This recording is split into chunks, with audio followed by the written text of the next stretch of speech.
Hello everyone, इस video में हम पढ़ेंगे स्टेम सेल के बारे में। स्टेम सेल ऐसी सेल होती है जिसके पास एबिलिटी होती है डिवाइड करने की, और अगर वो डिवाइड करती है तो वो दो तरीके की सेल को बनाती है, एक स्टेम सेल खुद और सेकेंड डिफ्रेंशिएटेड सेल। जब स्टेम सेल खुद जैसी स्टेम सेल बनाती है तो ऐसी प्रॉपर्टी को सेल्फ रिन्यूएबल प्रॉपर्टी बोलते हैं। अब स्टेम सेल जो होती है वो चार तरीके की होती है on the basis of the potency. उसके पास कितनी पोटेंसी मतलब कितनी कैपेसिटी है अलग अलग सेल बनाने की है, या एक ऑर्गेनिज्म पूरे बनाने की है, या सिर्फ कुछ सेल बनाने की है। इस बेसिस पर चार तरीके की सेल होती हैं, एक totipotent, pluripotent, multipotent and unipotent.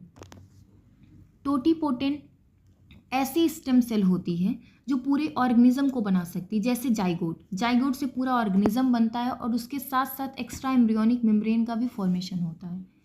Pluripotent ऐसी सेल होती है जो पूरे एम्ब्रियो को तो बनाती है लेकिन एक्स्ट्रा एम्ब्रियोनिक मेम्ब्रेन को पूरी तरीके से नहीं बना पाती है, जैसे इनर सेल मास। जब जाइगोट डिवाइड करता है तो वो दो पार्ट में डिवाइड होता है, एक ट्रोफोब्लास्ट और एक इनर सेल मास। ट्रोफोब्लास्ट से कोरियन बनता है और इनर सेल मास से एमनियन, एलेंटॉइस, यॉर्क सैक और एम्ब्रियो बनता है।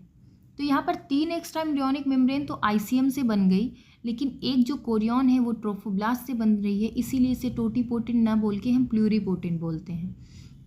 थर्ड है मल्टीपोटेंट। मल्टीपोटेंट ऐसी सेल्स होती है, स्टेम सेल होती है जो कुछ सब सेट ऑफ द सेल्स को बनाती है, मतलब पूरे सेल्स को नहीं बनाएगी लेकिन कुछ सेल ऑफ द बॉडी को बनाएगी। जैसे हीमेटोपोइटिक स्टेम सेल, वो बनाती है ब्लड सेल्स को।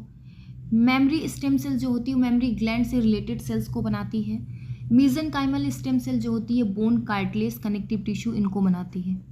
अब आते हैं यूनिपोटेंट। यूनिपोटेंट ऐसी सेल होगी जो सिर्फ एक टाइप की सेल्स को बनाती है, जैसे स्पर्मेटोगोनिया और oogonia। स्पर्मेटोगोनिया स्पर्म सेल्स को बनाती है और oogonia oocyte को बनाती है। Okay, thank you.